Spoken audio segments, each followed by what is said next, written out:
Hey, this is Matty Blake, and this is Drilling Down. No, it's not. It's Could It Be an Oak Island podcast? There is a podcast about an island in the North Atlantic where people have been looking for an incredible treasure for more than 200 years.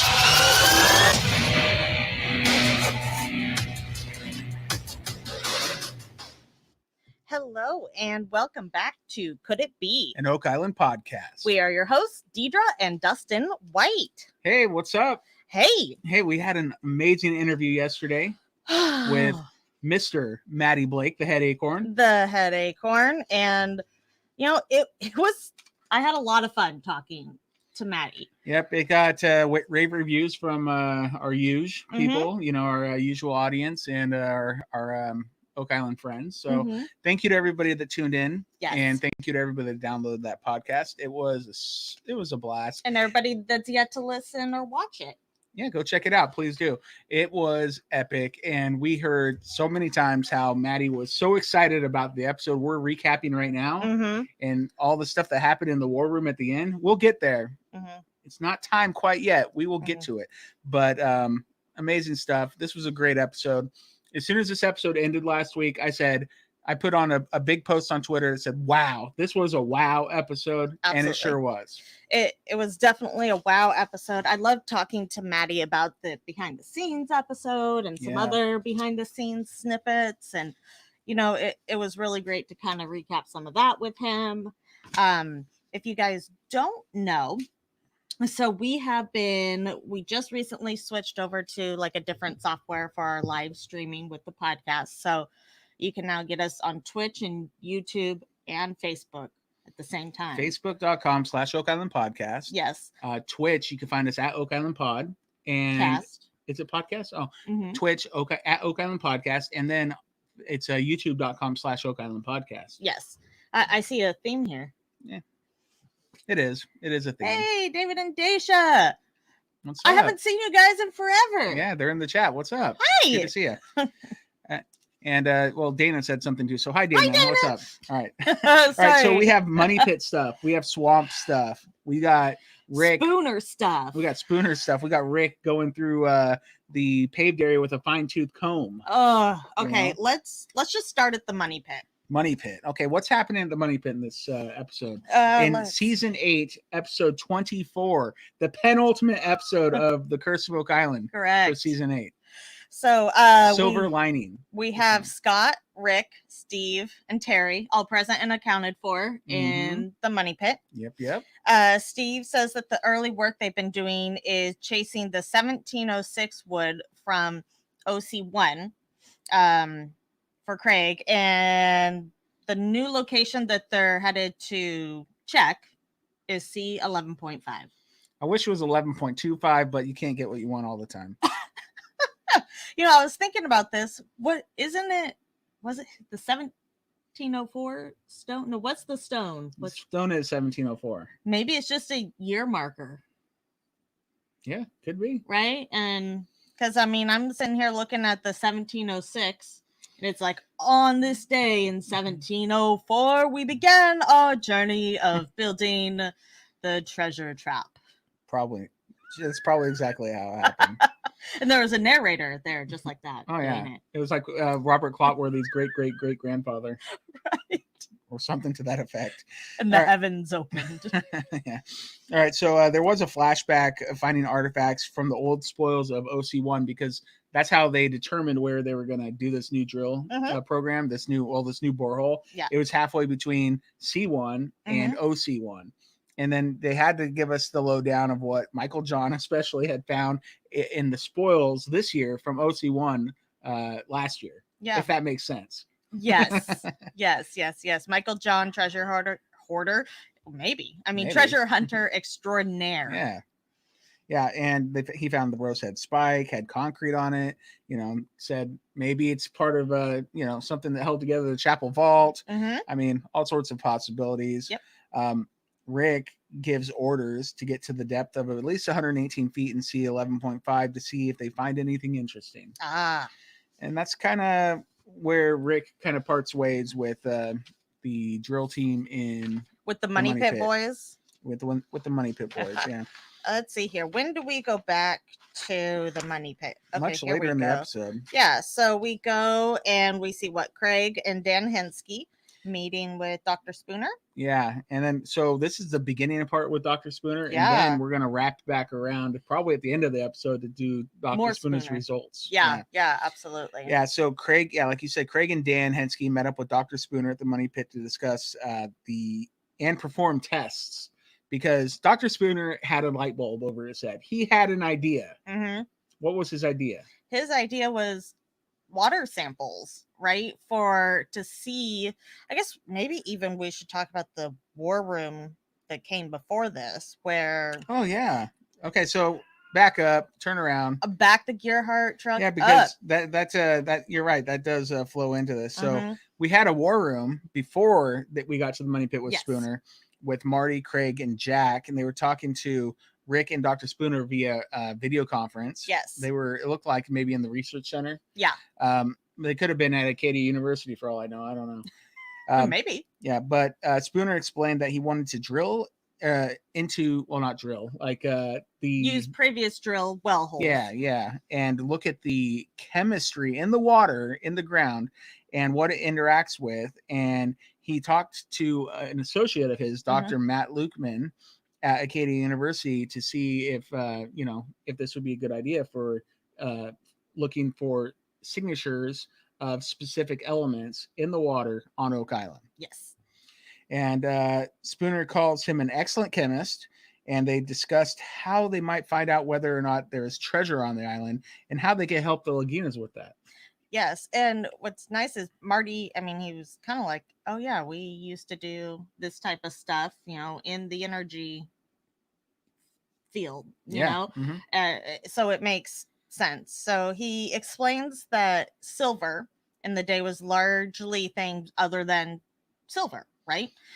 Just like any money or such that we have now. Yep. It had things like copper and zinc in it, which would corrode. Same with silver, since they do corrode, versus gold, which doesn't, by the way. Oh, yeah. And he'd love to do what's known as a pathfinder study for those particular elements in the water. Yeah. And, this is where Marty's like, oh, yeah, yes, duh. do it, please. Yeah. Great idea. I mean, it makes sense. Spooner recommends testing 12 wells, or the drills that they've already done, and Jack asks about whether or not it can detect for gold. Of course, that's on his mind. Of course. I mean, someone's got to ask it. Thank you, Jack.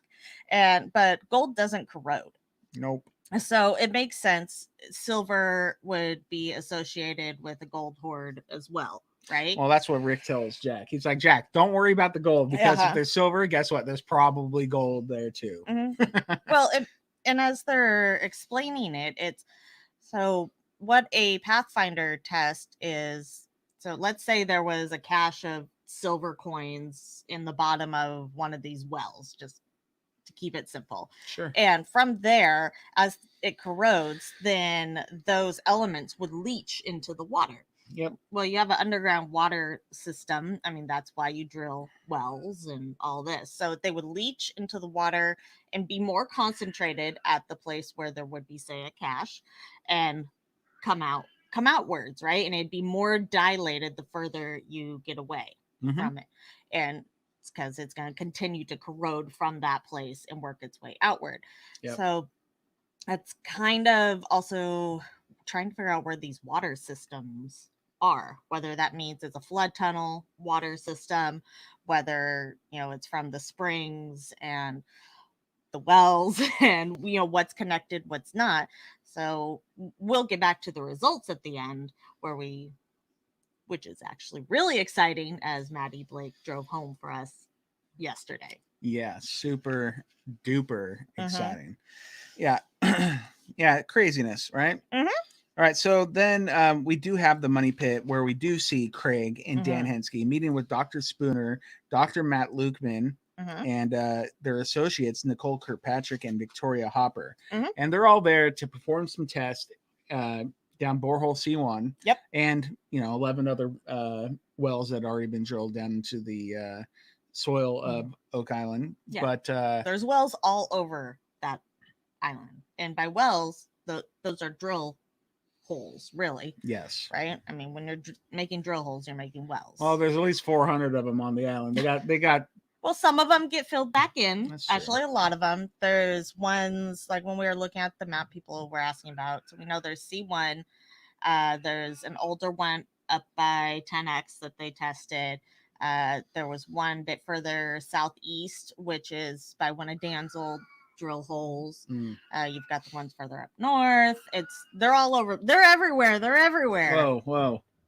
They're everywhere. Thank you, Terry. Yeah, you thank do a you, much Terry better Matson. job than I do. Oh, bingo. Okay. So, sorry, my little tangent there, but they are everywhere. They are. So let's test them and see if we have a concentration in any of those areas. Yeah. So Dr. Matt Lukeman, he's there, and he says that there is a high chance that they're going to see some signal or of more recent human activity down there. Yeah. So be prepared for that, and that might complicate things a little bit. But to me, he's kind of setting the bar low. Which makes sense, Yeah. right? There's been a lot of human activity, a lot of things going down there. Yeah, it's just that when I hear him say that, I'm hearing him set expectations low, which is good, because man, like at the end of the episode, Yeah. he blows those expectations out of the Well, water. and it's like Spooner had said was that he'll be surprised if there's actually elements, like if you actually get anything back of silver, right? Because primarily it's made up of these other things, but you'd have to have a lot of silver in order to get those elements. Yes. Yep. And so he wanted to get multiple samples from multiple locations to help them get in the right direction. So good on them. So Craig invites them to get their samples and get started on C1, and that's exactly what they do. Yeah, and they're using this little device so that get the water from the lowest depths. So that I don't know. I was just fascinated. Yep. Science is cool. Science is cool. Science is very cool. So, all right, there was a little side interview with Marty, and he said that he just loves the hard data, and hard data is hard to come by on Oak Island. And if these scientists say that there's a big chunk of precious metal down there, then they're going to have to go and find it. Good on you, Marty. Yeah, that's what they'll do. So Spooner demonstrates the tools that they're going to use. They do collect a sample at a depth of 183 feet. And there was another little side interview with Rick, and he says that he's always believed that something of significant lies within the bowels of the money pit, and that this water testing by Dr. Spooner and Dr. Lukeman, it can provide interesting information that might even be able to put an X on the ground. And he finds that exceedingly interesting, and he looks forward to their analysis. I find it exceedingly interesting. Oh my gosh. Yeah. I look forward to your analysis. We did. And we want to hear more. We can't wait to hear more. Yes. Okay. Sticking to the money pit thing. They go back again. Okay. But this time it's just Steve and Terry hauling choice sausage around, right? That's what they do. Yep. And they throw it back up on the table. Let's see here. They're at a 68-foot depth in borehole C11.5. which is just north of OC1. Well, that's just that's the correct depth. That's not what Terry said first, and I'm not going to say what he said first because it might be a trivia question later on today. But Steve had to correct him. Just saying.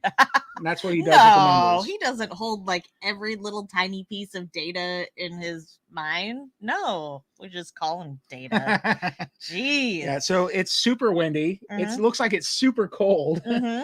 Poor Terry and Steve look like the kid from the Christmas Story, all bundled up. Oh my gosh, it feels like Maybe count the layers on each of them. I'm guessing like 50 each. Something like that. As he yells, "Throw it up here, Steve-O!" Pretty good stuff. Steve-O. Yep. So Terry says that what they see from the choice sausage looks interesting. It looks like burnt material or possible backfill. Could it be? Could it be? And Steve replied that it's good, but Terry says he I think he is saying that it's good, but Terry says, well, it's possible, but he didn't know what it is. He didn't know why it looked so unusual and why there was like ashes on it. Yeah. So could be burned. I guess Everything on this island seems to have been burned before it's found. Jeez. something. Yeah. So there was a little side interview with Steve saying that the backfill material means that they might be just outside of a shaft. And so this is really good information. Mm-hmm. So yeah. Fingers crossed. Maybe they just crossed through another borehole. Like maybe it drifted. Perhaps. It was a drifter. Could it be? We have a drifter. Yeah. That's all I got. So there was a little side interview with Marty. Yep. Talking about the money pit area and how they're finding all of these works and all these tunnels and all this stuff pointing to the 1700s, which is extremely encouraging. It used to be the one thing, that he'd talk about with his brother, and he'd say, I will change my mind about everything if you show me concrete evidence of substantial works prior to 1795. Well, you know what? He did that. Winner, chicken he dinner. He did so. So he changed his mind. Yeah, they've already won that much. And the objective is to actually find existence of real treasure at this point. So, whew. I mean, that's like, lolly. Marty is not shy to admit that his brother was right all along. And, you know what he is shy about? What's that? Saying that he was going to put a big X on the swamp. Now he decided to rewrite history and say that he's been pro swamp all along. Yeah, he loves the swamp. He's always loved the swamp. Best friends with the swamp, always. He loves that putrid fetish. Fetish. No, it's fetid. Fetid, not fetish. Awkward. That'd be the okay. All right. So Steve and Terry are excited to see the drill rig hit something kind of like a void. Like it Hopefully. Just kind of drops in. Yep. And the drill piece is just kind of dropping rapidly. And they say it could be a tunnel. Could be. And Terry says, let's cross our fingers. Mike Tedford from Choice said that it felt really soft at 88 feet. Okay. And then it dropped down to 106 feet. And so that's like a substantial drop. Yeah, and 88, I mean, that's not far from the horizon they were looking at before. Yeah. When they were kept hitting wood. So that's good. But remember, no data is also good data. Yeah. So it dropped in, but then Steve and Terry examined the latest casing that came out of that. And Steve asked if it's interesting. And Terry says, not so much. Wah, wah.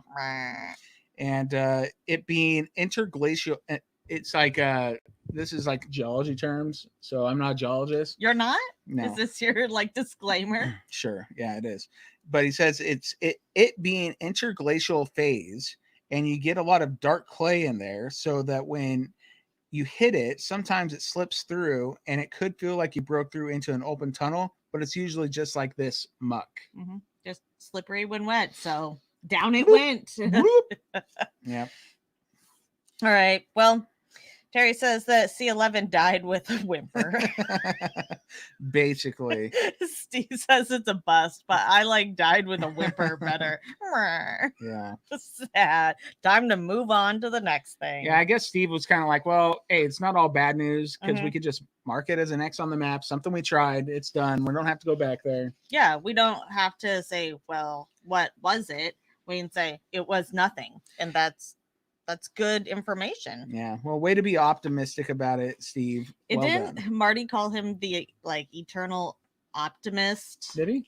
Early in the season when he was calling this clearing in the trees, and he's climbing. He's in this little clearing, and it's giant Steve. Oh, that's right. There's no clearing. He's in the trees. And Marty's you're the eternal optimist. It's a clearing that's 8 inches wide. There's just no roots, just right there. Not enough room for someone to even stand in without touching anything Except else. for Steve, apparently, but he's touching everything. This little else. Clearing, yeah, that's pretty good. Oh, right, I'm sorry, Steve. We give you such a hard time. It's all good. Let's go to lot 32. Lot 32 it is. Let's go to the swamp. With some metal detecting? Yes. Gary and David. And Gary Drayton, David Fernetti out doing their thing. Of course. Apparently, was it last episode, Gary and David were on a roll. I wonder if they're still on the same roll. Maybe. I wouldn't be surprised. David is excited that they have perfect weather for metal detecting. So, I mean, that's a good sign. So, lot 32, which is on that. It's like the very corner, right? It's the last lot of the island. So that's the west side. West side. Gary, they're metal detecting trigger guard from an old musket or pistol. They found that. Yes. Yeah. Da-da-da-da. Gary says possibly date 1650 to 1750. So if they would have just found that, I mean, that would have been like 5 years ago. They find that. They're over the moon. Boom. Like, wow. That's the most amazing thing they could find. Right. Like before BC, before cross. Okay. So before the cross, if they found this, it would have been the biggest find on Oak Island history because before Drayton's Cross. I'm like BC. Yeah, like Drayton's Cross. Got it. I like that. Yeah, BC. You know, it would have been a huge find. And now they're just like, cool. Like that would have been the thing that drove Rick and Marty like through the roof with excitement. No, I think the next thing would have been. Oh, definitely. I mean, it still is. Yeah. Like, whoa. Well, what is it? What did they find? So after they continue metal detecting, what do they do? Obviously Gary gets another hit and they find a lead cloth bag seal. It's wow. Just it I'm kind of surprised it survived, but I guess it is lead. It's soft, but yeah, you got to think of these things though. Like there's probably I don't like thousands and thousands of family that use these kind of things, and they probably used them dozens and dozens and maybe hundreds of times. So there's probably tons of them out there. So I don't know. But I know they're going to do some research on this thing that they found and try to find out who made it and where it came from. I hope they can figure that out, but there's probably a lot to dig through. It is cool. Yeah. It's really old.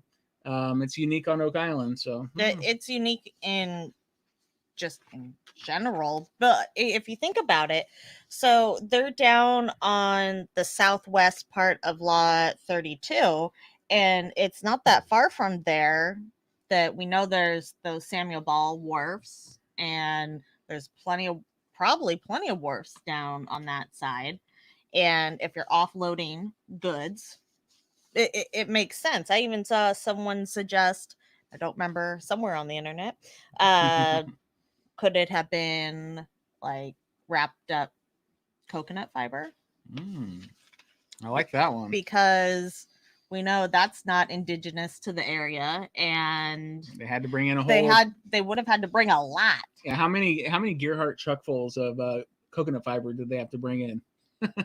I mean, it's pretty lightweight, right? So no, not when you have it in bulk in a bag. It's still going to be heavy. Yeah, I'm just thinking like how heavy is your boat? How many boats had to come full of coconut fiber? Like there's quite a bit of it. Don't know. I mean, they didn't have like those compression, like what do I want to say? The sealing devices to suck all the air out. Yeah, exactly.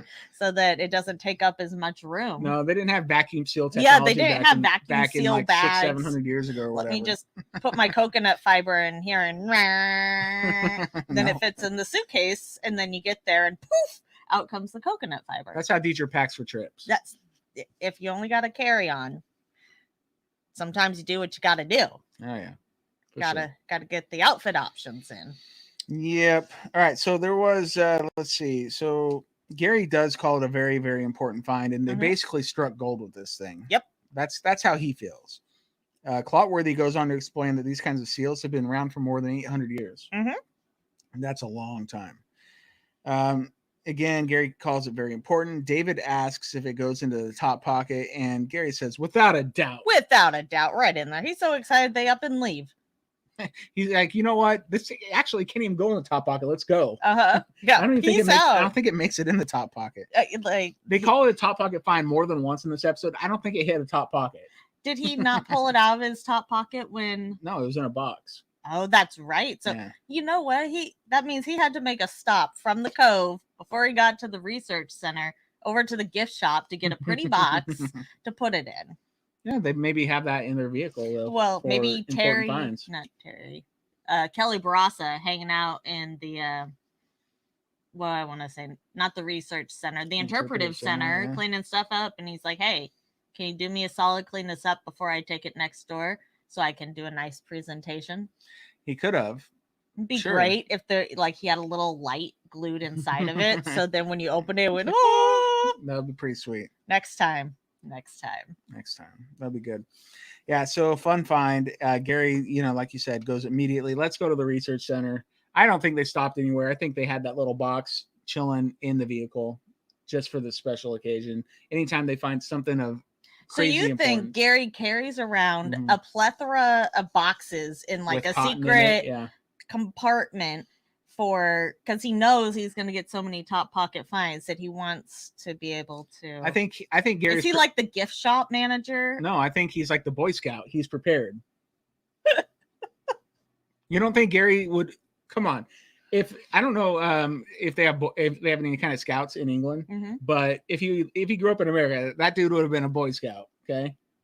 You know what? I think we should find those jewelry boxes that light up when you open them, like little fuzzy ones. They're like velvet. We should find on Expedition. So let's find a few of them and send them to Gary so that next year he can open them and be like, "Oh, that's a great idea. Oh, this is a must." Let's crowdfund it, guys.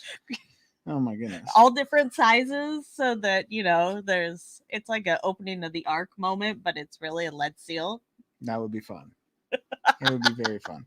All right. So we do get to the Oak Island Research Center. Yes. Gary and David meet up with Rick and Laird, and they're just the chaps they want to see. I still love Gary's way Garyisms? Well, I mean, chaps isn't like, sure. Yeah, how many people say chaps? Not it's not often in America. Yeah, that's true. Or at least in like North America, my bad. Because they're kind of in Canada. Yeah. So, and that's part of America. Oh, yeah. North America. Yeah, they're the true North. That's why I amended it. Good job. Way to amend. So what, South America is just like true South? Yeah. It's like not as good? No, it's like, it's truly South. We're like middle America, like we're sandwiched between. No, we're middle North America, almost exactly. We live almost exactly between the equator and the North Pole. Very close. We're hot diggity dog. We are we're like barely over that line, like where we are closer to the North Pole than the equator where we live. Just barely. That's why Santa gets here so fast. Yeah, but it's like almost the same exact as Oak Island. It's just barely over the line. It's closer to the North Pole. We're like in the same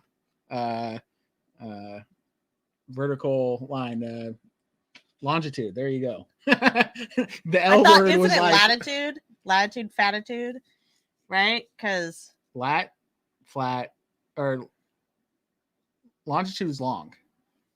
Okay. Yeah, I know what I'm talking about. Don't worry. Okay. All right, so let's move on.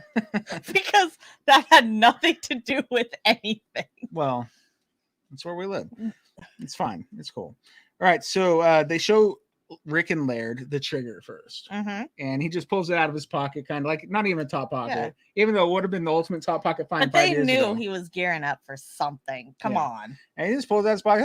Hey, I want you to take a look at this. Nonchalantly. Oh, that's pretty cool. Yeah, it's got decorations on it. Yeah, Rick seemed impressed, and he thinks that basically, since there's some kind of decoration on it, they assume that it was someone of higher status, stature, that probably owned it, and maybe they can find, based on the little tiny designs on it, maybe they can figure out where it came from at least, or maybe even who it belonged to.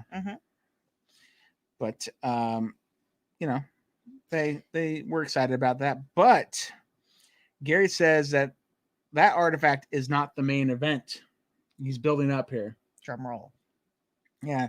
And considering the other artifact is made out of lead, they might want to wear some gloves to handle it. And Gary brings out a little box containing the lead cloth bag seal. Laird, he knew immediately what it was. Yes. Immediately. And Gary wanted him to say it first. Yeah. He's like, say it, mate. I want to see if you got it right. Yeah. He called it a lead bale seal, which is basically the same thing. And then yeah, except for it means like big, right? Yeah, it's kind of like essentially the bale that he's talking about is like a burlap sack kind of thing. You know, that's what was holding whatever it was, and this was clamped around it. Yeah, I think of it like a bale of hay versus like a handful of hay. Oh yeah. So Gary looked extremely pleased with himself. Of course. And he should. So then Laird said that this kind of bag was used with a seal like this. It would have been a sign of a large operation, and it's adding more questions to the mystery and giving them more work to do. So I don't know if he's happy about that, or if he's sad about that, or if he's like, it's Oak Island. Yeah. He's just Oak Island about that. Classic Oak Island. He's like, I don't have anything to do, as he's like been working on the Ball Foundation, and he just finds countless artifacts, and he's got to document all of them. Yeah. Right. So, and then he probably leaves like a bazillion flags for Steve to come back and bing, bing, bing, bing. Tag all the these locations. Oh man. And then Laird, he says, he kind of notes that like each generation someone like adds something. Yeah, that's later on in the episode. But I was getting ahead. Yeah, I'm sorry. because they do come back to the research center one more time. We'll get to that. So Gary notes that the details on the artifact are just the kind of thing you'd want to see near a wharf. You know, the art or the artifact itself, like that's something you'd want to find in an area where things were being loaded and unloaded. I mean, big deal. Real big deal. Rick asks when this type of thing came into vogue. Oh, Rick. Of course you would ask that in that way. And then I just think of like a bunch of them in Vogue magazine. You're not thinking like a Madonna song? Vogue. Well, that Vogue, too, Vogue. but whatevs. Yeah, this is funny. And Laird replied around the 1500s, but then Gary's like, no, mate. I'm going to one-up you on this one. I know that these were used at least in the 1300s in England. Yeah, but, Laird was probably trying to be realistic. And, maybe maybe these lead bag seals have been used that long, but maybe this exact kind of like style was more in the 1500 and later. So that's probably what Laird was trying to get across. But Gary's like, I already told the camera that it was 800 years old, so we're going to keep it at the 1300s, bro. Yeah. Oh, jeez. Oh, man. And everybody's excited. Yeah. David asked if there were books they could look at symbols and artifacts like to compare them to. And of course, research, man. Yep. And I said, that sounds like a job for Doug and Paul. Yes. That's what that says to me. Right. All right. Rick agreed that it is a top pocket find. There you go. This is the second mention of that, even though it never went in a top pocket. He congratulated Gary and David, and then they left. But they come back to the research center one more time. And this time, Rick is there with Alex, Gary, and David joining Laird. So they wanted to receive an assessment on the bag seal that Gary and David found. Laird says that the seals often look difficult to interpret, or are often difficult to interpret and very cryptic, and then puts it under magnification for all of us to take a look at. And what they see wows Rick. Of course. As it he's should. Excited. Yeah. Gary notes that it looks to be an X on the bottom, and Laird said a double X. So he had to one up and back. I was going to say, these two. Yeah. It's quite entertaining. It's like, well, actually, Gary, if you take a closer look, there's two X's. Two X's. Laird explains that the mark is from the cloth makers, what they call a privy seal. Laird also explains that these seals are family seals and passed down through generations. And if you had a father and a son alive, and at the same time, they're in the same time, and they're both working within the trade, the seals probably look very similar, but the son would make like a little change or a little addition, an additional X maybe, in order to tell them apart. So there's a bazillion of these. A bazillion? And that's an exact number, a bazillion. How many zeros are in a bazillion? A lot. A bazillion of them. Okay. And then a one? Yeah, and then a one. Okay. There's probably a Google of them. Anywho. Let's see here. What else does Laird know? He says that the seal appears to have initials on it. He thinks an F on the left and perhaps an E on the right-hand side. Laird says the top, you can almost see a number 4. Yeah. It's an odd symbol used Old. for a long time. Old symbol. Old. Yeah.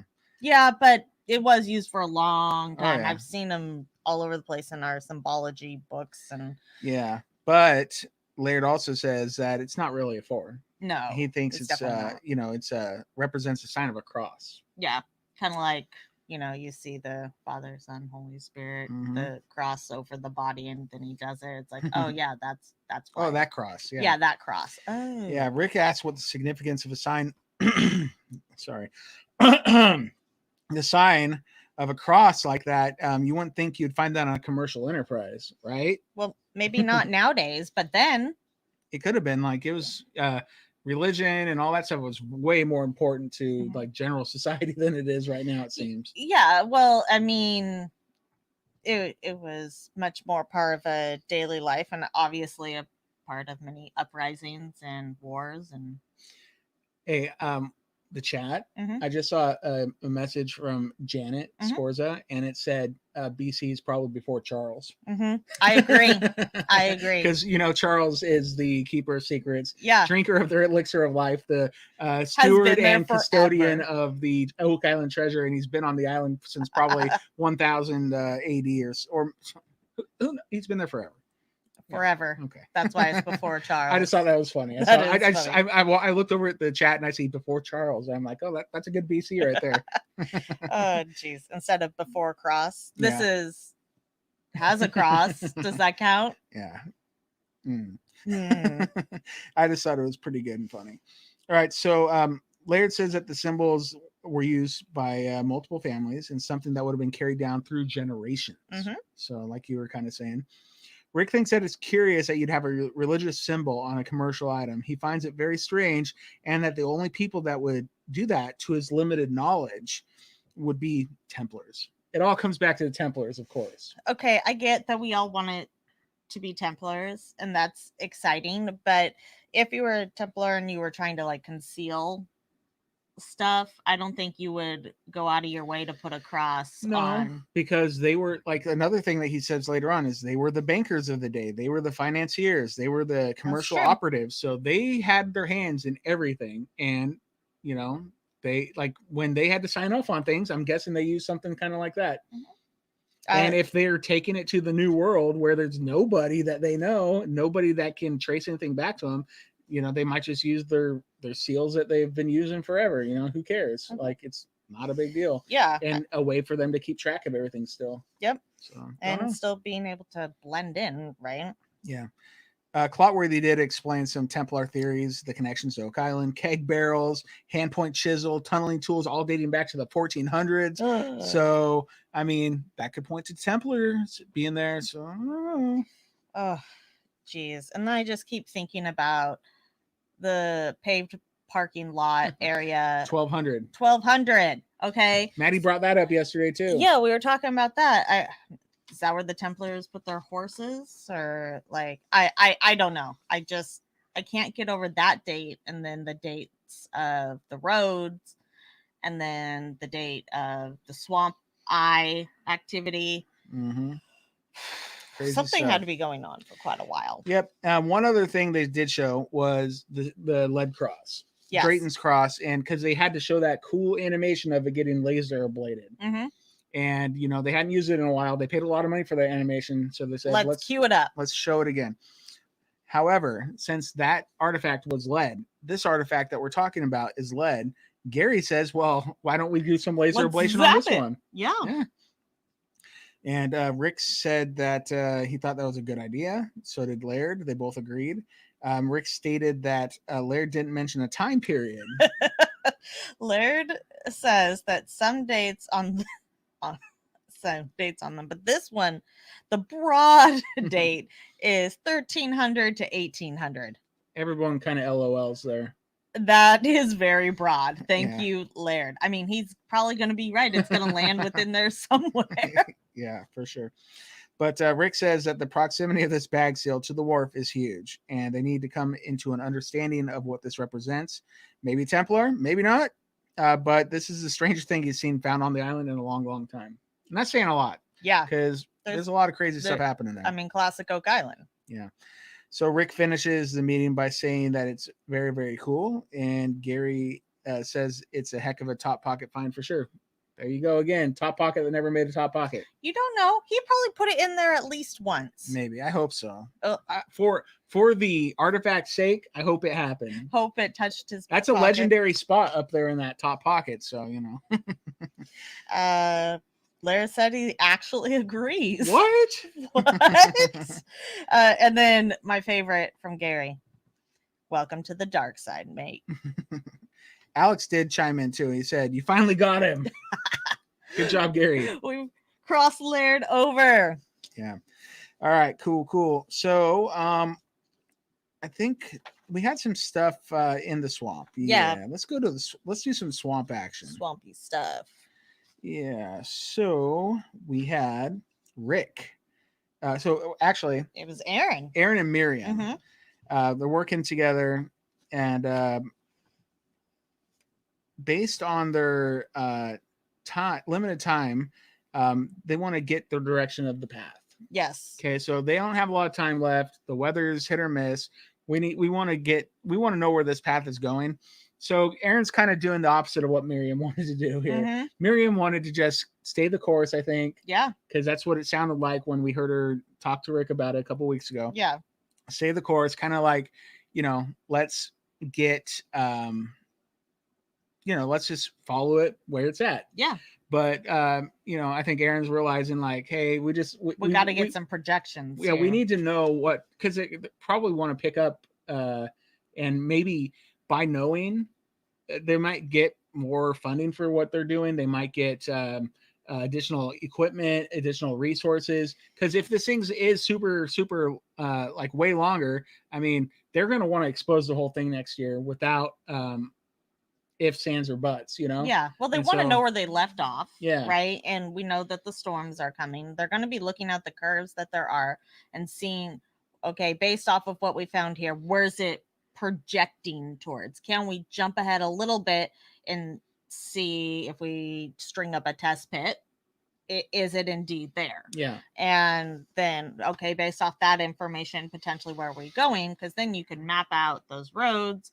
And it would actually help for planning coming into this next year with this next season, which hopefully, they're getting ready to head out there soon.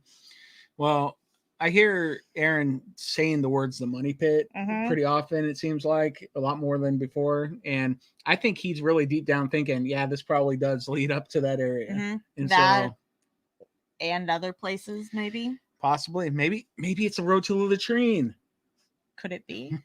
in the mega that would bin. be nuts. I mean, you might as well have one. I mean, it's a thing. Could it be? Could it? Yeah. Miriam, she's just eager to set up the test pit and get going. Yeah. She's a worker bee. Oh, yeah, totally. All right. So in a little side interview, we had Marty saying that he wants to keep following the stone pathway because it's just as interesting and that it's just well constructed and hidden. And it's massive, and heavy things were moved around on it. That suggests something important to him. So, yeah, I feel you, Marty. I feel you. All right, so who arrives to work with these guys over here? Well, Rick does. Rick likes to work. Rick Lagina, is that what you're doing? Yeah, so he arrives to lend a hand where needed. He's like, put me to work, and he seems to really be liking this trowel work. Like he's like, this is fun because it's like a mini treasure hunt. He loves it. He does. He was team Billy's trowel, and he's being converted to team Aaron and Laird's trowel, and Miriam's trowel, and Liz's trowel. And Marty's probably like, no. He's like, this is fun though. He's like, but I like He's it. Like, here, bro. Quick. I bet you he got Marty a trowel for Christmas. And Marty probably threw it at him. He was like, get that away from me. Aaron explains that they're trying to find where the path is going by jumping forward. Look, I jumped forward too. Hey, wait a second. I just have an idea real quick. Uh-oh. So tomorrow we're going to do Oak Island pregame before the season finale. Copy that. Okay, so bring your ideas of what Marty and Rick got each other for Christmas. That could be fun. It could be fun. And we'll talk about them. Okay. All right. So someone remind me in chat on Tuesday before the or when we're doing pregame, because that would be fun. Right. Go ahead. Sorry, my bad. Rick noted that the window of search opportunity is closing, like we talked about. Yeah. And trying to confirm that pathway. Aaron agrees it's a good idea, and Aaron gets Rick set up on the path near the uplands. Yeah. Yeah, because Rick, he did explain to Rick that he and Miriam are going to kind of jump up and try to, get a jump on where this could be going, which is cool. But Rick's like, well, you guys do the You're the expert. Yeah, you guys do the exploratory stuff. Where you already have something, put me there. Yeah. I'll get the trowel. I'll get it done. Put me somewhere I can't mess something up. Yeah. Right? Yep. So he does that. In a side interview, Rick says that they're still struggling with what the feature represents. Is it part of the Money Pit story? Is it uniquely a swamp story? The only way to do that is to continue, or to figure it all out, is to continue the archaeological pursuit for artifacts that can tell the story. So, if you asked Aaron, he'd say, no, this is definitely all one story. There's no way. Yeah, probably. Yeah, he has stated that in previous episodes. Like, is there multiple stories? He's like, there's no way. Yeah. He's like, no, this is all one thing. I'm sorry. Absolutely. Yep. All right. So we do have some different scenes and commercial breaks. We do come back to the swamp and the uplands. We do come back to the swamp and the uplands. Rick is working when Aaron shows up to check in on him. What a nice like overviewer, like I was gonna say boss, but I think overlord. Overlord. What a nice taskmaster to come and check on his grunts doing the work. Well, Rick, he's not trained in archaeology, so he's like, trying to help him out. Oh man, but he's loving it. Oh, he is totally digging it. Yeah, he's digging it. He is digging it. So he's doing his thing. It does show Miriam and Alex working on the other test pit. So Alex was fine working in the unknown, but Rick wanted to work where he could, make sure he's making some real progress. So in a little side interview, Rick says that they're working with Miriam and Aaron. Like you said just a couple minutes ago, it's like a mini treasure hunt. You're scraping away with the trowel, and there's little surprises here and there. And he says it's somewhat intoxicating and addictive. Yeah. So. Yeah. You get the little rush because think of like all the big digging they've done. And sometimes you come up with really big stuff, but then you come up very empty-handed. So for him, he's like, "Ooh, yay!" You keep getting your little endorphin rush when you find something. He's like the Pillsbury Doughboy, and you're like poking him with the trowel, and he gets excited. Oh, he'd have like little holes in him. Okay, so Rick if you just tap him with it, not stab. I'm not saying stab him with it. Okay, he's not gonna have holes unless you stab him. Dough, then they're extra soft. There's a way to lightly touch things with a trowel. Sure. So Rick, when he's using the trowel, he's lightly touching the dirt. It's fine. I'm trying to move along. Sorry. Okay, thank you. Rick is scraping away, and he finds something kind of big. That he calls interesting. Well, hot dog. Oh, what is it? And Aaron says that Aaron will know what this is, so he takes it over to him to render an opinion. He's pretty excited, and it looks big. It does. Rick arrives where Alex, Miriam, and Aaron are working, and he likes to see 3 people hard at work. He says that out loud. He's like, "Yeah, you guys go." Aaron asks if he's had any breakthroughs, and Rick takes a play out of Gary's handbook, and he kind of like he has his big find in his pocket, and he's like not showing it yet. He's like, "Yeah, look at all this stuff on my dustpan that I found. Pretty cool, huh? Oh yeah, pretty cool." But then he's like, "Well, wait a second. I got a side pocket find over here." And he pulls it out, and it's big. Yeah. Let's see here. So what did Aaron say to him? Oh, Aaron goes, "Sweet Jesus." He's been waiting all season for a sweet Jesus moment, and this was it. I guess so. Man, this piece of what he says is probably creamware, that did it. It was just like they're not expecting to find something that big and that intact.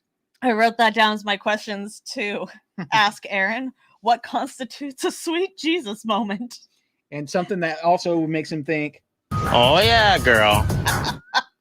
You know, like it's something that gets him excited. And that creamware bowl Totally did it. or plate base. It was really big. It was big.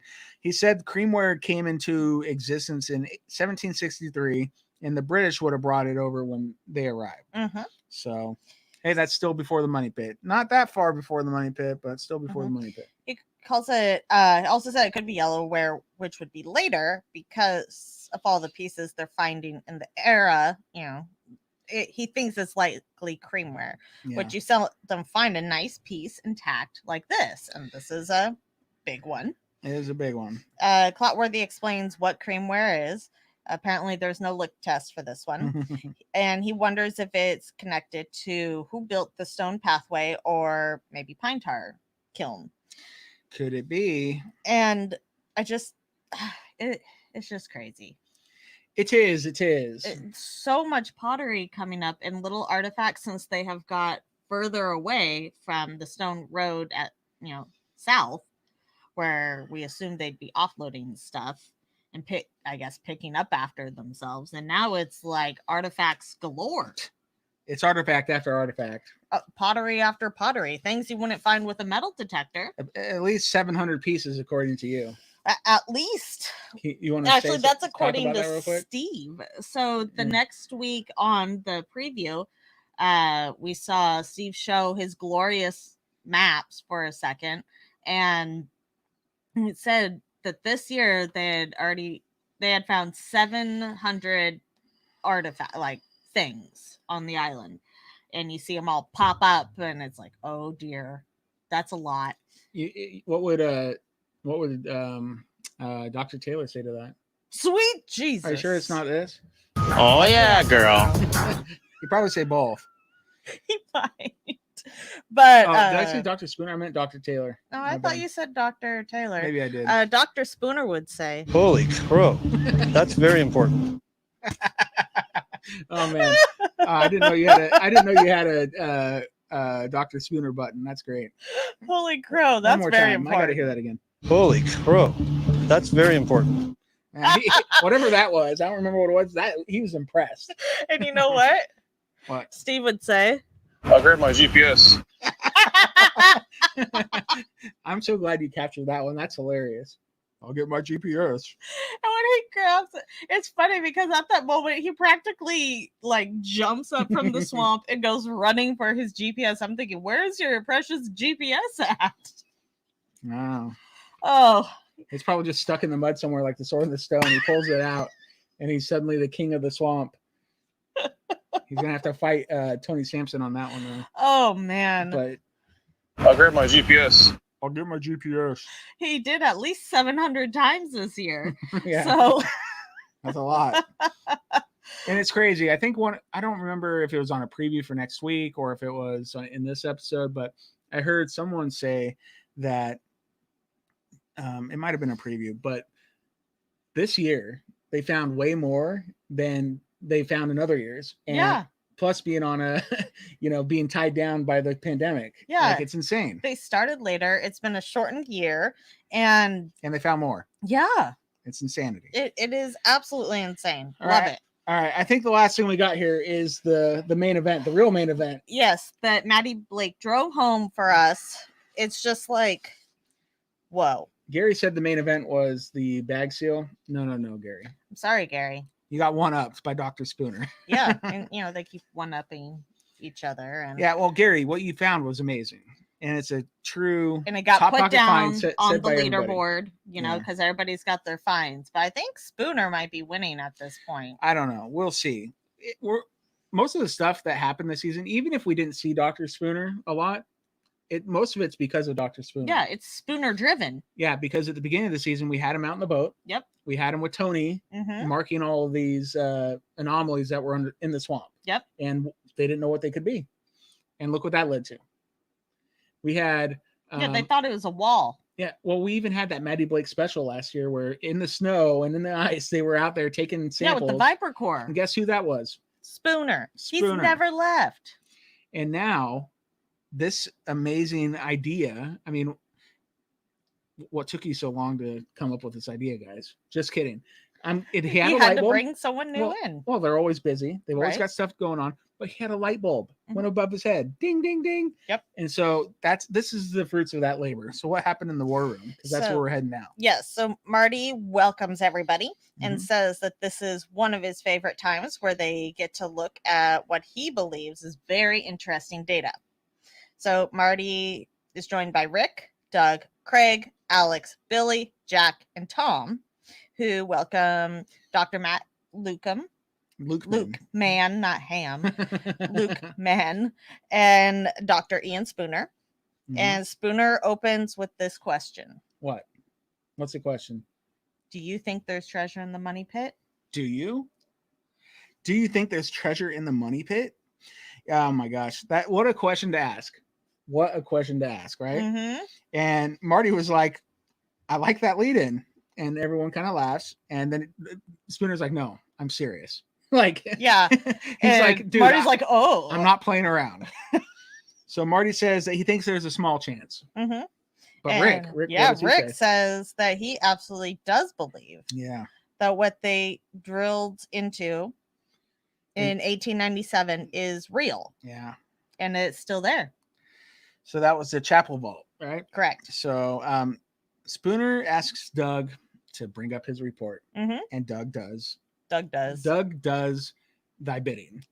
I knew that was coming. Yeah. So the first slide shows the 12 wells that they took water samples of. Matt Lukeman took the initiative to scan them through the whole spectrum, and that's when some interesting things came up. Thank you, Dr. Matt Lukeman. Yes.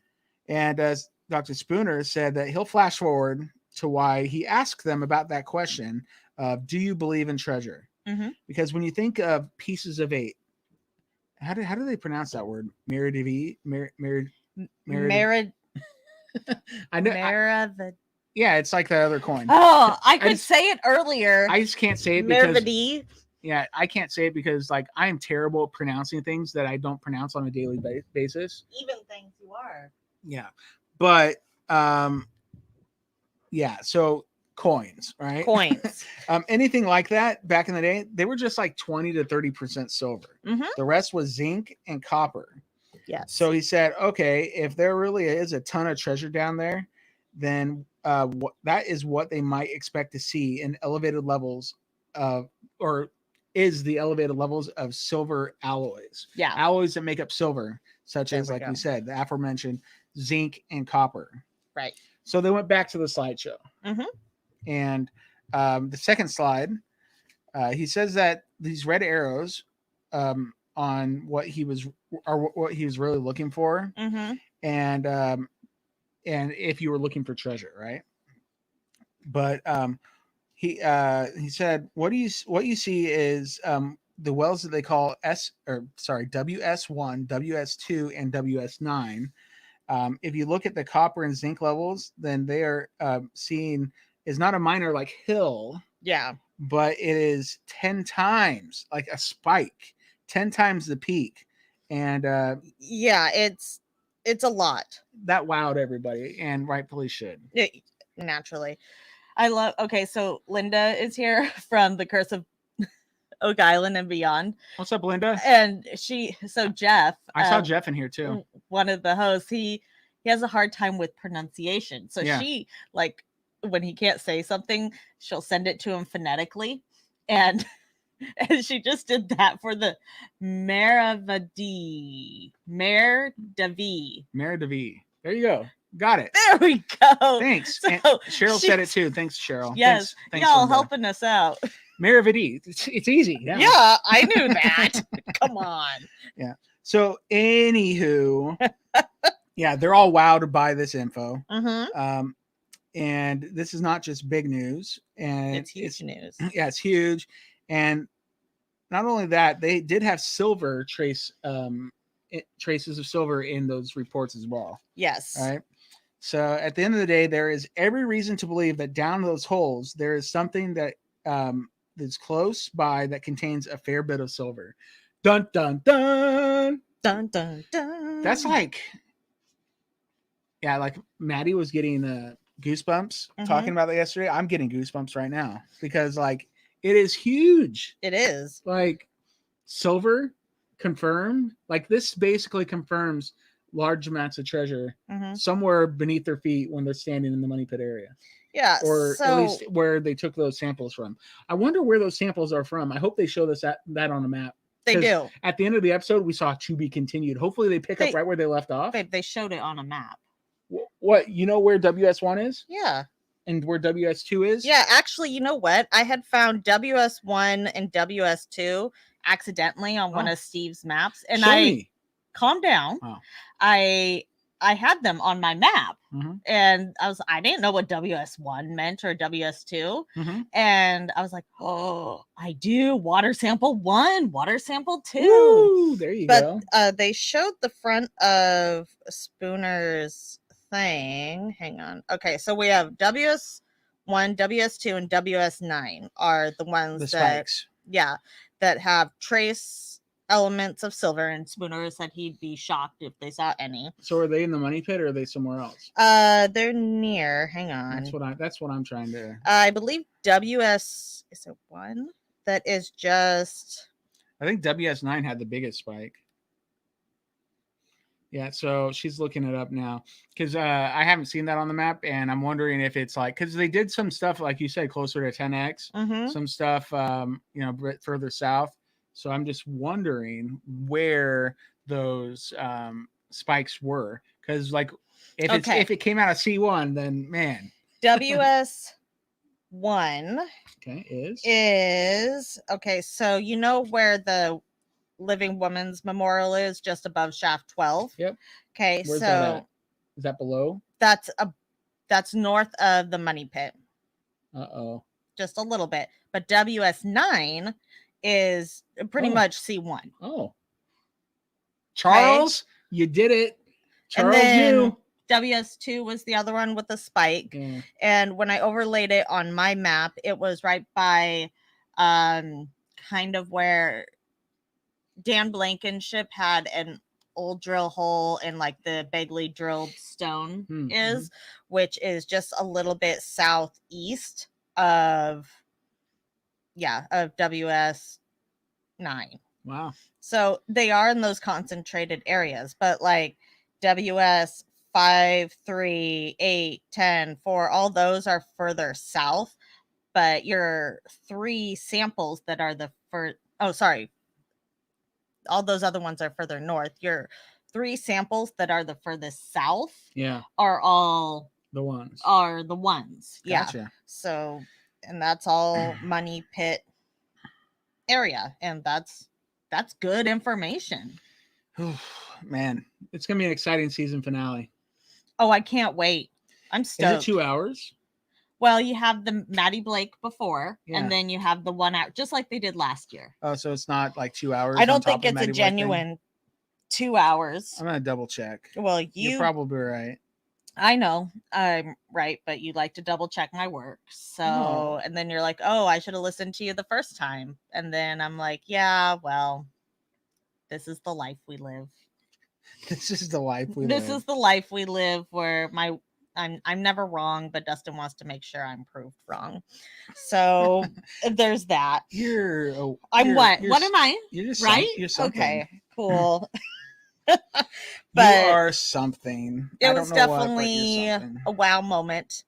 And let's see here. Yeah, WS 1, 2, and 9 are the ones with the big spikes. Yep. And Rick is stoked, Marty's stoked, everybody's stoked. I love that Doug chimes in and he said he's trying to get a mental picture of how much silver it would take to get these levels. Like, is it a handful of silver or is it a Gearhart dump truck load of silver? Ian replies, Dr. Spooner replies, it's a Gearhart dump truck. What? Mind blown. That's where like Marty started slapping the table, Yeah, man. He was so excited. I need to add that to the Marty montage. I've never seen him so excited. Oh my gosh. And he's like, Billy, roll him in. Yeah, so He'll show up with the Brinks truck. Yeah, like he says, "Oh baby," you know, that's what Yeah. Marty says. You can even hear Jack saying, "Oh no way," you know, like they are so freaking And stoked. Jack was wondering about gold. They're like, if we just concentrate on silver here, then it's like the gold's gonna be there, bro. Yeah, and so Rick is wowed. He says wow at the end, and then we get the to be continued. Rude. But I think that hopefully means that it's just going to open up like right into war room. that. Yeah, I hope so too. That'd be so cool. So To be continued. What a great episode, though. Like, yes. Like I said, that was a wow episode. Amazing. Can't wait to see how they follow up and how the season ends. I hope it doesn't end like borehole C11- or C-11.5. You know, because that one died with a whimper. Yeah. You know, this episode. Marty's not up for whimpering. This season has no chance of dying with a whimper. No. Like, all it's gonna do is make us so excited for season 9 and what they're going to accomplish next year. That's okay. No, because now the season's getting over. The guy's actually going to go back to work now, and so that's exciting. But we don't get to see. I wish we could have like a live stream webcam strapped to somebody. Isn't there like a island dog? I think I remember Laird mentioned there's like a little scruffy dog, and we could just. Can someone get a live GoPro on him? And I don't think anyone would notice. Meh. We could wait for him to package it up nicely, like we saw the Maddie Blake special, the behind the scenes of Oak Island, where all those people worked so hard to make it a fun show for everybody. Those people deserve to have to be employed, because if you have like a dog running around with a GoPro, there might be less people tuning in because they're like, oh, I already saw the dog cam, you know. So those people deserve to be employed. They do a great job. Everything is so good about this show. Are you trying to tell me that I'm saying those people don't deserve to be employed and that the dog cam is going to win out? First off, the dog cam would never win out. I mean, who knows? It'd probably fall off him and we just get like a shot of a stump somewhere, or it'd get dumped in the swamp and it's just like a live stream of brack-ishness. That's all I got. But I'm excited. Next week on, also known as the season finale. Next week on The Curse of Oak Island. Steve can be heard saying we need to connect the cobble path in the swamp to the path that leads to the money pit. That may be our X on the ground. All right, yeah. So Marty says yes, and then we got Gary. He's seen metal detecting. He sees something. He's like, "That's off a ship, mate." And then Jack says something that might actually. He says that might actually be solve the mystery. Like, whoa. And Rick finds something, and Charles asks, "What you got?" And Rick says he's never seen anything like that before. Aaron says that is incredible. I mean, in Aaron's mind, he's saying this. Oh yeah, girl. That's equivalent to that is incredible. Yeah. And in the war room, Marty says that this is the first direct evidence of real treasure, and everybody is giddy with excitement, which sounds like Spooner results. Oh my gosh, so good. And then it looked like okay, and then we had another preview come up, which during pregame we'll watch, but that's the one where Steve said they found 700 artifacts. And then he had said, no, I'm saying there's multiple roads. And so I'm thinking we got an Oak Island highway system at this point. And especially since that road, we got a quick flash, and that really big one that's kind of wharfish that they uncovered at the very beginning is 20 by 80. Wharfish. Yeah, that's a 2-lane highway. Like, you can get 2 carts going there. It's mind blowing. Yes, all it's right. A lot. We have Maddie Blake special tomorrow. Yes. We have the season finale tomorrow. I know I saw Maddie say he was going to do like a post show like a live stream because he had so many technical difficulties last week. Cool. That Well, so it'll be he good to would see him. do that Mhm. after. So keep an eye out for that over on Facebook's Maddie Blake fan page. Yep. The next week after that, we have another drilling down. And then we have another drilling And down. then we have another drilling down after that. Lots of Maddie Blake. All Maddie Blake all the time. Yes. And then on Monday, is it this coming Monday, that we have our interview with Laird. Ooh. Yeah, so a week from today. From today, so May 10th, we get to talk with Laird in the evening. Hot dog. That's going to be a good one. I'm really excited. So if you have questions, let us know. Yeah, I'll probably put up a post in our Facebook group Mhm. so that people can put questions in there. I did that yesterday with Maddie Blake, and it worked out pretty good. Yeah. So we'll see what we can do because it's hard to keep up with the chat. It just is. It is. And even with the questions that are asked, we can really only ask a few. You know, we have a certain flow that we go through. Sure. But for prep, you know, we like all that. What else do we have left? Well, I think we might have some Clotworthies. Woo! Okay, do you want to know the winner from last week? Let's see who the winner of the Clotworthy moment of the week was. Yes, the winner is a button from a member of the British Navy discovered in the foundation of Samuel Ball's former home. Oh, a button, a British button. There's a lot of British coming up. I mean, even with that creamware. And the pine tar kiln. And the pine tar kiln. So much. Okay. All right. So we have two Clotworthy moments going head to head this week. And is your job to vote on the winner. So what's going up against what? So first one is burnt backfilled materials found in borehole C11.5. C11.5. Burn backfilled materials. Wow. All right. That's going up against a drop of the drill rod of nearly 18 feet. Could it be a natural void of some kind? A drop of the drill rod. That's pretty good. All right. Oh, thank you, Robert Clotworthy. For that's a good one. Yeah. Yes. All right. So now it is up to you, dear listeners, to vote on what you think is the best Clotworthy moment of the week. Go to facebook.com/OakIslandPodcast and find our groups tab or the link. Click on it. Go to Could It Be an Oak Island Group? Today, you'll be able to vote on your favorite Clotworthy moment of the week, and we'll determine who is the winner. You could also go to twitter.com/OakIslandPod, vote there, and next week we will reveal the winner of the Clotworthy moment of the week. Yes. Other social media platforms include the fact that we're on Instagram at Oak Island Podcast. You mentioned Twitter at Oak Island Pod. You can always email us, OakIslandPodcast@gmail.com. And you can find us on YouTube, youtube.com/OakIslandPodcast. And if you're watching us on YouTube right now, smash that like button. Oh, dear.